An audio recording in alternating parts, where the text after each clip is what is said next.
Today is episode number 400 of the Exercise is Health podcast, and we have some insights we want to share with you. We're going to cue our introduction and dive right into this conversation.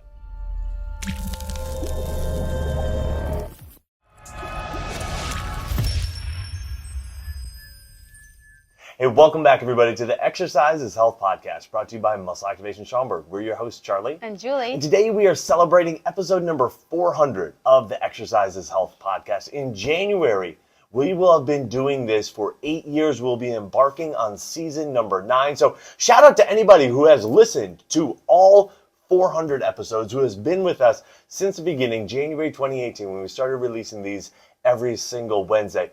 It's been a lot of fun for us. We have learned a lot. This has given us an opportunity to really think through a lot of our beliefs and a lot of our actions and practices and solidify those. And we want to talk with you a lot about what we have seen kind of evolve for us over the last 400 episodes and the things that we still believe to be true. Yes, and I remember getting the shipment for these mics. Mm-hmm. Do you remember Most that? certainly, absolutely. And the headphones and I remember when we started, I thought, how are we possibly going to think of something to talk about every week? We are.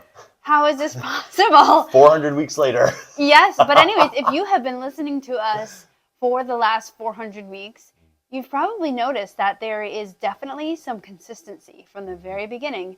And then I wouldn't say that we've changed some thoughts, but we've developed thoughts and dove deeper into some other areas, because as we have been practicing, right, over the last 8 years, we have also been seeing our clients and how they've been responding to things and had new experiences. And so that has changed what we have found to be important to emphasize to you guys, to emphasize to our clients that come in here in person. And so it'll be a fun conversation today talking about, the things that have stayed consistent and things that we have seen that we need to we've realized we really need to emphasize more. Most certainly. I think for me, one of the things that has stayed consistent and in some ways actually grown in importance is the importance of muscle strength and the importance of muscle function. When we first started doing our podcast, that was clearly a huge point of emphasis between talking about muscle activation techniques, talking about strength training, making sure that, you're exercising in ways that are appropriate for your body, and things that we still talk about. So those were clearly important. But over the last 8 years, that's just become more and more and more solidified with different experiences that we've had of just how impactful the muscle system is, how impactful your muscles are at helping you to feel and function well, at helping you to keep doing the things that you want to do for as long as you want to do them.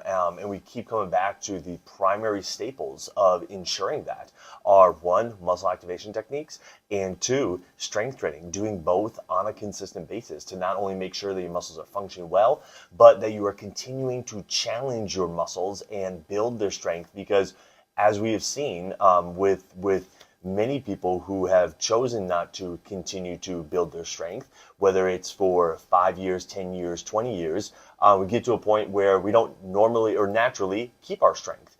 And so all of a sudden we look back and we're like, wow, I'm a lot weaker than I once was. And it's really needs to be an emphasis to build and maintain your strength. Charlie, I totally agree with that. I think that from the beginning of our podcast and our practice, it's just been hey, people completely underestimate the power of the muscle system because they have not personally experienced, their physical, life changing just because they've changed their muscles. Now, a lot of people have, but many people haven't. They're still looking for there's a fix out there. And literally the fix is living in your body. You just have to take care of it a little bit differently, right, than what you have been doing. You need to make sure you're doing your strength training, make sure you're getting your regular MAT sessions. And I think that, we kind of started out with this, muscle focus of, hey, it's important to make sure you're resistance training, make sure you're doing it properly. And that kind of brought us to our 4 Exercise for Life principles, where we started really diving into, okay, we really see there's 4 principles of how you do your resistance training that will keep you safe, keep you from those negative side effects of exercise, right? And I think that was such a pivotal part in our thought process And then after that, we realized like, okay, not only do you have to be doing the resistance training, you need to be following the 4 Exercise for Life principles. And now, now we actually have the opportunity to say, hey, now you need to push yourself. You need to be challenging your system. The only way your muscles get healthier and stronger is when they're regularly challenged. And so I think kind of that progression of specificity has developed, where it was just kind of vague of like, hey, muscles are really powerful and you'll feel great if you work your body. But then we realized, wow, there's actually some specifics here of how you do your resistance training with the 4 Exercise for Life principles, and then the intensity piece. Most certainly. I think another thing for me that has really developed over the last 400 episodes is an understanding of just not how important the muscles are, not just for your physical function and your ability to feel well, but for your overall health. And that really became the premise of the book that we wrote, the Exercise for Life method. We were just talking about like every single health benefit that you get from exercise, that you've told you get from exercise, whether it's longevity, whether it's warding off chronic disease and illness, brain boost, brain health benefits, heart health benefits, everything like that. It is all derived because you are challenging your muscles. And so, you spoke to that challenge piece just, a moment ago. And I just want to reiterate that of like how important that challenge aspect is when it comes to your workouts, when it comes to exercise, because literally every single positive benefit that you get from exercise, from a health perspective, from a function perspective, is directly correlated, directly contributed to by how much you are challenging your muscles. The other really great thing about being someone that regularly challenges your muscles, you follow the 4 Exercise for Life principles, is that the work that you get with muscle activation techniques gets like super streamlined. Because what happens is that you're regularly taking care of your whole body, right? And so then when a practitioner comes in and they're like sorting through, trying to figure out, okay, what areas of your body is lagging behind? Where do we need a tune-up so that that area can get stronger? It makes the session on the MAT side so much easier, but also you'll feel the changes so much more quickly because there's almost like less weeds to look through, right? It's like, oh, let's go in and like, let's flower all the plants instead of first let's sift through all the weeds and then find the plants to water and to nourish and which one needs extra, food here or there. But I found that I didn't realize that was such a big thing until but that developed over the last 400 episodes of like, wow, there's such a big difference trying to get someone's function to improve when they're already working on their strength regularly. I know it's something that you've really spent a lot of time on throughout our time podcasting is looking at bone density and helping women in particular build denser bones, as well as really understanding how much like you yourself can challenge yourself with your workouts. Yeah, totally. I think that my I know we've talked about this in other podcasts, but my personal workouts have changed. My viewpoints with the building bone density has changed. Well, the beautiful thing about bone density protocol is that it's so heavily about heavy resistance training. And that's where I realized, oh my gosh, I am like the perfect person to figure this out, because oftentimes women don't exercise or lift weights because they believe it will hurt them. And that belief is actually sometimes valid because they've hurt themselves before, right? But that's where the piece of like the Exercise for Life principles come in, and being able to challenge yourself and really put stress on the body so that the bones can grow and the muscles can grow. They don't grow independently of each other, so that you can be doing this without all that negative extra soreness, injured, thrown out back, whatever is the thing that you've injured yourself with weights before. So that has been really fun for me, and kind of, I think that even when women don't feel like, oh, I need to really build muscle, a lot of them do realize, okay, I do need to build bone. So that's been fun to have that piece to it and be able to talk on that piece more with a lot of my clients and see some really amazing results. I think another thing that we have realized over the 400 episodes, and I think Charlie has really been playing with this with his own training, is kind of working through skills and working through different different motions that he wants to have in his own life, or even with clients practicing that also. Yeah, I think the way I would look at this, I'd actually kind of like broaden the idea of you're actually never too old to improve. And that can go in a lot of different directions, whether it's your strength, whether it's your skill, or whatever. But for me, like that concept has been applied to my jumping and training my body to be able to jump higher. Julie, I see you do this a lot, with clients, whether it's helping them get up higher steps or get up off the floor, or other skills that they may be using throughout their day. But to me, like the bottom line is like it doesn't really matter what your chronological age is. Whatever number of days you have lived, that is not a determinant of your ability to improve. That is not a determinant of your ability to get better at something. The things that are determinants are your willingness to practice it, your focus and intent while you're practicing it, your ability to prioritize practicing it. All of those things, in our experience, have a much greater influence on somebody's ability to improve their skill at doing anything versus how old they are. And so that's one thing that I've seen is like just this story that so many people have about like, oh, well, I'm this age, which means, I'm not going to be able to do this activity anymore. It's like, okay, well, there's a lot of things you can practice doing to actually help you do that activity better. And you start practicing those things, and then all of a sudden you're able to start doing that activity better. But if you don't practice those things, you're going to have a more difficult time doing that activity. But it's not because you're however many years old, it's because you're not practicing the things that you need to do that. And so that to me has been really fun to experience, and it's been really fun to see other people experience as well.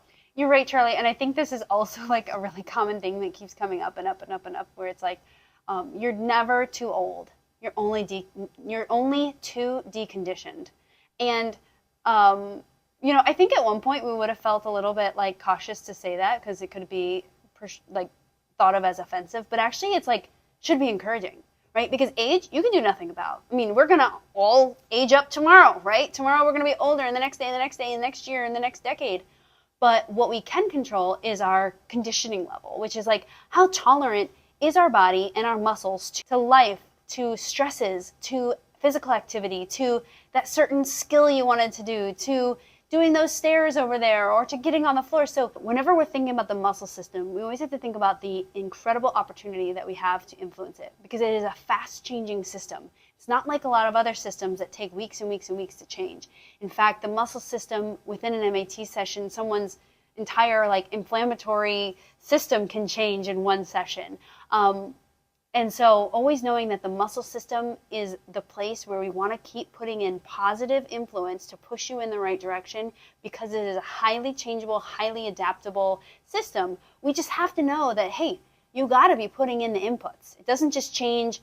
It will change by itself, but probably in the direction you don't want it to go. So you have to put in those regular inputs of regular muscle activation techniques to make sure those muscles are firing, and then regular resistance training to make sure that that conditioning, the strength, the endurance stays high. So over the last 400 episodes, we've talked about a lot of different stuff, but really when it comes down to it, it boils down to just, a handful of principles that we believe to be the keys when you are looking to build your strength, build your physical function, and do so for the rest of your life. It comes down to making sure your muscles are strong and functioning well, and that you are challenging them on a consistent basis through strength training, and making sure that they stay tuned up and functioning well through muscle activation techniques. It comes down to continuously kind of pushing the challenge of your muscles and of your body. So all the health benefits that you can get from exercise, you are able to actually get from your workouts and from exercise. It comes down to the idea that you really are never too old to make a change, to adapt, to develop new skills. It's all about your willingness to, prioritize practicing it, to prioritize putting in the work, putting in the effort, putting in the time to make those changes within your body. And we've seen time and again those things to hold true, not only for ourselves, but for the thousands of clients that we've worked with throughout our careers. You're right, Charlie. So I have a closing question for you, Charlie. Okay. So it's been 8 years since we started this podcast. We've been in business longer, but over the last 8 years, do you think you've gotten healthier and stronger, even though you've gone from 30 to 38, right? Almost 38. Or do you think you've gotten weaker and less healthy? Great question. I definitely believe I've gotten stronger, and I have the numbers to back that up. Yes. I believe my health is honestly the same as it was when I look at my blood values and everything like that. I'm extremely comparable to where I was 8 years ago, but I have the numbers and everything else to back up the fact that my strength has definitely increased. But the other thing I think is really cool. So Charlie, by the way, I asked him that question because he tracks everything, so I know he knows his numbers. But the other thing is when I watch you train, the variety of things that you do has even increased. So it's like you're doing more things and you're 8 years older, which is cool. And for us, I know a lot of our listeners are our age and up, but we are at the pivotal point. In your 30s, that's when most people start being like, well, of course we're in our 30s, we have thrown out backs. Well, of course, we've got all this pain in our feet. We're in our 30s, of course, this part of our health, so it's hey, this is the time. Any time is the time where you can start putting in positive inputs into your body. And if you do it enough, you will start improving your health and the outlook of the physicalness of your body. So look back to your 8 years. Do you think that you have improved over the 8 years? And if you think to your next 8 years, what things would you reflect on of the past 8 years that you need to start changing to make sure that the next 8 years you're starting to improve the physical health of your body? I love that. Now, if you are hearing this and you're like, all right, great, I want to start taking action on this, and you would like our guidance, our help in helping you to do that, it's exactly what we can do with you at our studio, Muscle Activation Schaumburg, where we specialize in muscle activation techniques. All you need to do to see our availability and get on our schedule is go to www.matschaumburg.com. Click the big green button that says Get Started, and you can schedule yourself for your initial MAT consultation and assessment. So that wraps up episode number 400 here of the Exercise is Health podcast. We truly appreciate your time and attention every single week, whether you're watching us on YouTube or listening to us on Apple Podcasts, Spotify, or whatever platform you consume our content on. If you wouldn't mind leaving us a rating and review, it really means the world to us when you take the time to do that. We are wishing you a fantastic week, and we'll talk with you all episode number 401 next week. This podcast is for information purposes only. The statements and views on this podcast are not medical advice. This podcast, including Julie and Charlie Gates, disclaim responsibility for any possible adverse effects from the use of information contained herein. Opinions of guests are their own, and this podcast does not endorse or accept responsibility for statements made by guests. This podcast does not make any representations or warranties about guest qualifications or credibility. This podcast may contain paid endorsements or advertisements for products or services. Individuals on this podcast may have a direct or indirect financial interest in products or services referred to herein. If you think you have a medical issue, consult a licensed physician.